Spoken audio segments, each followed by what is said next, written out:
नमस्कार, जनता टीवी देख रहे हैं आप और मैं हूं आपके साथ रितेश कुमार गौतम। और चलिए बुलेटिन का आगाज करते हैं। इस साल की यूपीएससी परीक्षा में इशिता किशोर यूपीएससी 2022 की टॉपर बनी हैं।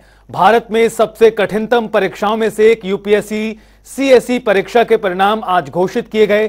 सिविल सर्वेंट्स का चयन करने वाली इस परीक्षा में टॉप 4 पदों पर बेटियों ने रैंक हासिल की है। इसमें इशिता किशोर के अलावा दूसरे नंबर पर गरिमा लोहिया, तीसरे पर उमा हर्थी एन और चौथे पर स्मृति मिश्रा हैं। पीडीएफ देखने के पहले लोगों ने फोन करना शुरू कर दिया था, तो वो 2 मिनट का लैग था कि मैंने अपना फोन साइड रखा था और उतने में रिजल्ट आ गया, तो फिर बहुत अच्छा लगा। तो आप स्टूडेंट्स को क्या टिप देना चाहेंगे जो न्यू कमर्स हैं, क्योंकि 8 घंटे 9 घंटे की पढ़ाई सुनकर सब जो है डर जाते हैं। आई थिंक मतलब आप इतनी बड़ी जर्नी, इतना बड़ा डिसीजन ले रहे हैं कि सिविल सर्विसेज करना है, तो सिंसियरिटी के साथ रहें, सिंसियर रहें। डिसिप्लिन तो बहुत ज़रूरी है। ये कुछ चीज़ें हैं जिनके बिना आप नहीं कर सकते, चाहे आप कितने भी इंटेलिजेंट हो। You have to put in the hours and you have to put in the work. Family का कितना सपोर्ट रहा है इस दौरान? I think infinite support tha. They were just giving, and even though I did not clear prelims twice, the kind of belief they had in me and the way they pushed me and the way they made everything easy for me, I will be obliged to them. Ishita, पहले corporate में फिर एकदम से जी academics में ये कैसे हुआ transformation, या क्या थॉट आया उससे? सिंस मैं Shri Ram college of commerce से थी, वहाँ पे बहुत अपॉर्चुनिटीज़ थी प्लेसमेंट के लिए, तो मुझे लगा कि अब taking a first hand decision about which kind of job I want to do for the next 3 to 4 decades is going to be very important, and corporate sector gave me a lot of opportunities, and the kind of learning and professionalism I inculcated over there helped me in my civil services preparation also. But ultimately I felt that my passion lies in the public service. I want to contribute towards the governance and development. तो इशिता किशोर को आपने सुना, जिन्होंने UPSC civil परीक्षा को top किया है। और हमारे साथ दो खास मेहमान दरअसल खुशबू ओबरॉय, और उन्होंने हासिल की 139वीं रैंक, और ऋषि राज, और इन्होंने 636वीं रैंक हासिल की है। दोनों ही चयनित अभ्यर्थियों को जनता टीवी की तरफ से बहुत शुभकामनाएं और स्वागत है आपका जनता टीवी पर। Thank you so much. Khushboo ji, मैं शुरुआत आप ही से करना चाहूंगा। 139वीं रैंक आपने हासिल की है। काफी कठिन परीक्षाएं पूरी रहती है, और अब चूंकि दोपहर में जब परीक्षा परिणाम आए और उसके बाद 7:30 बजे का वक्त हो चुका है, किस तरह से अनुभव रहा है? कितनी शुभकामनाएं, बधाइयां मिल रही हैं? बहुत सारी शुभकामनाएं और बधाइयां मिल रही हैं। अनरियल लग रहा है अभी, तो अभी सिंक इन नहीं हुआ है, बट सब बहुत खुश हैं and I am very happy that I could make everyone proud. Ji Khushboo, एक और सवाल फिर मैं ऋषि राज के पास जाऊंगा। खुशबू, कितनी टफ ये पूरी परीक्षा रहती है? कितना मानसिक तनाव झेलना पड़ता है? और जब आपने इस परीक्षा को पास कर लिया, 139वीं रैंक आपने हासिल की है, जो उम्मीद आपने लगाई थी, क्या वैसा परिणाम रहा है? 3 साल लगे मेरे को। मैंने 2020 में पढ़ाई शुरू की थी, तो मुश्किल तो है, काफी है, बट मेरे फैमिली का बहुत सपोर्ट था, और आई थिंक बहुत डिसिप्लिन एंड डिटर्मिनेशन तो नीडेड ही है एग्जाम को क्लियर करने के लिए। तो उस सब को मिलाकर I was able to do it and I am very happy. Ji बिल्कुल खुशबू, खुशी की वजह भी है। अब मैं लौटूंगा आपके पास एक बार फिर से। ऋषि राज के पास चलते हैं। ऋषि राज, आपको भी जनता टीवी की तरफ से बहुत शुभकामनाएं। बड़ी कामयाबी आपने हासिल की है। किस तरह से जो परीक्षा परिणाम आए हैं उन्हें आप देखते हैं, और कितना खुश? अब चूंकि ये परीक्षा काफी टफ होती है, रैंक हालांकि 636 आपकी आई है, वो जो ज्यादा नहीं है, इसमें भी बहुत अच्छे कैडर मिलते हैं। आपका क्या मानना था और उम्मीद किस तरह से थी आपको इस परिणामों को लेकर अपनी? सर, जैसा कि मैं बताऊं, मेरी जर्नी तो काफी लंबी रही है। लगभग 5 से 6 साल लग गए मुझको।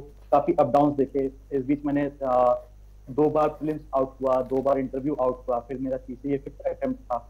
इस बीच मुझे लगता है कि आप में परसिवरेंस, मतलब लगातार लगे रहने की अगर चाहत है, अंदर से आप मोटिवेटेड हैं और आपने अपने लक्ष्य को प्राप्त करने के लिए मन में ठान रखा है, तो जरूर ही आपको सफलता मिलेगी। जी ऋषि राज, डिसिप्लिन, सिंसियरिटी, ये कितनी जरूरी हो जाती है जब आप सबसे कठिन परीक्षाओं में बैठने के लिए मन बना लेते हैं और परीक्षा में बैठते हैं जब?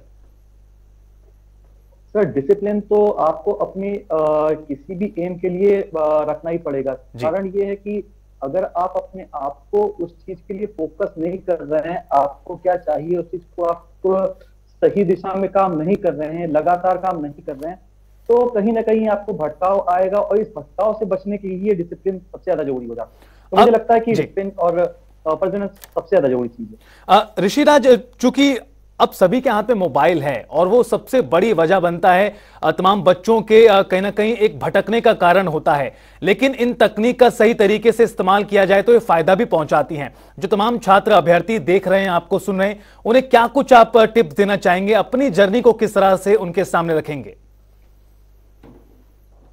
सर, मैं आपको अपने ही बारे में बता सकता हूँ कि मैंने रेगुलर क्लासेस ज्वाइन की, लेकिन क्योंकि मैं सर्विस में था तो इस वजह से मैं क्लासेस कर नहीं पाता था। 4 महीने मैंने कोचिंग ज्वाइन की, उसके बाद मैं कर नहीं पाता था। तो मुझे इसके बाद मैं शिफ्ट हुआ अपने ऑनलाइन यूट्यूब पे काफी न्यूज डिस्कशन चलते हैं, मैंने इससे ही अपनी जर्नी पूरी की है और इसी से अपने नोट्स रेगुलर प्रिपेयर करता रहा, अपडेट करता रहा। इसी से मुझे लगता है कि मेरी जर्नी काफी सरल हो गई। तो मुझे लगता है कि अगर बच्चे या नए एस्पिरेंट्स अगर इस सोशल मीडिया को या फिर इन टेक्निकल मीडियम्स को अपना हेल्प के फॉर्म में देखते हैं तो ज्यादा हेल्पफुल होगा। बिल्कुल, निश्चित तौर पर इसका फायदा मिलता है। खुशबू, आप किस तरह से अपनी जर्नी को देखती हैं? कौन से वो तरीके रहे जिसके जरिए आपने पढ़ाई की, और उन तमाम अभ्यर्थियों को जो आपको सुन रहे हैं, आपकी कामयाबी का रास्ता किस तरह से बताएंगे ताकि वो भी कामयाब होने की तरफ आगे बढ़ें? मुझे लगता है मेरी जर्नी में पर्टिकुलरली मैंने कोचिंग भी ली थी, जिसका मुझे काफी अच्छा, जो मुझे काफी अच्छी लगी, उसने मेरे को काफी हेल्प करी। पर उसके अलावा सेल्फ स्टडी बहुत इंपॉर्टेंट है और टेस्ट सीरीज लगाना बहुत इंपॉर्टेंट है। हर दिन चेक करना कि आपके टेस्ट में कितने मार्क्स आ रहे हैं, आप कैसे कर रहे हो, उस सब से आप अपनी परफॉर्मेंस को जज कर पाते हो और उससे आपको हेल्प मिलती है कि आप फाइनली क्या अटेम्प्ट करते हो। खुशबू, हालांकि 10 से 15 मिनट की बातचीत में संभव नहीं है कि हम जान पाएं कि आखिर कितनी बड़ी जर्नी रही, क्या कुछ अप्स एंड डाउन्स हमने देखे उसमें, लेकिन उसके बावजूद भी एक दिनचर्या अगर हम समझना चाहें, ना सिर्फ एक दिन बल्कि लगातार आपको वही रोजाना करना होता है, लगातार पढ़ाई करनी होती है 10 से 12 घंटे, उसके बावजूद भी इतना मानसिक तनाव कैसे झेलते हैं और क्या कुछ मन में रहता है हमेशा परीक्षा के परिणाम आने से पहले तक? जी, तो ये मेरा सेकेंड अटेम्प्ट है और मेरे फर्स्ट अटेम्प्ट में मेरा प्रीलिम्स क्लियर नहीं हुआ था, तो वो मेरे लिए एक डाउन था। और पर उसके आगे मुझे ये पता था कि मुझे फिर भी एक बार इंटरव्यू तक तो पहुंचना ही है जी। इसलिए डिसिप्लिन, जैसे ऋतुराज जी ने भी बोला, डिसिप्लिन बहुत इम्पोर्टेंट है एंड मैं उसी डिसिप्लिन से हर दिन पढ़ाई करती थी। कभी कभी जब बहुत थक जाती थी तो ब्रेक्स लेती थी, तो मेरे हिसाब से ब्रेक्स भी बहुत इम्पोर्टेंट है। पर ये याद रखना कि आप क्यों इस जर्नी पे हो और आप किस चीज के लिए प्रिपेयर कर रहे हो, वो आपको ज्यादा हेल्प करता है ताकि आप फाइनली अपना गोल अचीव कर पाओ। बिल्कुल, जब मन में ठान ली है तो उसके हिसाब से तैयारी भी बनती है और यही खुशबू कह रही है। मैं एक बार ऋषि आपके पास भी आना चाहूंगा। ऋषि, सवाल यही है, चूंकि आपने बताया जिस तरह से कि आप ऑलरेडी सर्विसेज में हैं और ऐसे में तमाम अभ्यर्थी हमने ऐसे देखे जो पहले से सर्विस में थे, जिन्होंने आज आईएएस की परीक्षा को पास किया है, और उनके भी लगातार हम रिएक्शन जानने का प्रयास कर रहे हैं। कितना मुश्किल और चुनौती भरा रहता है उन तमाम अभ्यर्थियों के लिए, परीक्षार्थियों के लिए जो पहले से सर्विस में होते हैं, उन्हें सर्विस में भी समय देना होता है और खुद की पढ़ाई के लिए भी समय देना होता है। सर, मैं खुद लगभग 5 से 6 सालों से सर्विसेज में हूँ जी, और इस दौरान आपको सर्विस का भी लोड होता है, फैमिली का भी प्रेशर होता है जी। इसमें आपको लगातार सेल्फ मोटिवेट रहना होगा, आपको लंबे समय तक ये मोटिवेशन अपने आप बनाए रखना पड़ेगा। जरूरी है इसके लिए आप बीच बीच में कभी कभी जो सिलेक्टेड कैंडिडेट्स हैं उनके इंटरव्यूज देखो, आपके अंदर की जो इच्छा है उसको जगाए रखना पड़ेगा, तभी आप रेगुलर अपने आप को डिसिप्लिन रख पाओगे, लगातार काम कर पाओगे। हाँ, कभी कभी बार आप डाउनफॉल भी देखोगे अपने आप में, लेकिन हाँ, यही चीजें आपको और ऊपर उठाती हैं और यही है कि आप डिसिप्लिन फॉलो किए रहो। बिल्कुल, डिसिप्लिन फॉलो करना बहुत जरूरी है। समय की कमी है। खुशबू, मेरा आखिरी सवाल है, आपके पिताजी भी आपके पास बैठे हुए थे, परिवार में कितनी खुशी है? परिवार में बहुत खुशी है, सब बहुत बहुत खुश हैं। मैं बहुत खुश हूँ कि मैं उनको ये मोमेंट दे पाई जब वो इतने खुश हैं। दो लाइनें सर आपसे भी, आप कितना खुश हैं अपनी बेटी की इस कामयाबी पर? मैं बहुत खुश हूँ जी अपनी बेटी की कामयाबी पर। मेरे लिए बहुत बड़ा दिन है आज। आज के दिन को मैं अपनी जिंदगी का सबसे अच्छा दिन मानता हूँ जी, क्योंकि मेरी बेटी ने मेरा एक सपना पूरा किया है। मैं एक बिजनेस फैमिली से हूँ और मैं चाहता था कि मेरी बेटी यूपीएससी क्रैक करे। बिल्कुल, और वैसा हो भी चुका है। खुशबू और ऋषि, आप दोनों का बहुत शुक्रिया हमारे साथ जुड़ने के लिए, और एक बार फिर जनता टीवी परिवार की ओर से आप दोनों को बहुत शुभकामनाएं आपके आने वाले जीवन के लिए और उन तमाम कठिनाइयों के लिए, परेशानियों के लिए जिनको आपने चुना है। चूंकि आसान नहीं होती परीक्षा, और परीक्षा को पास करना और उसके बाद जो ड्यूटी और जो जिम्मेदारियां मिलेंगी वो काफी कठिन रहती हैं।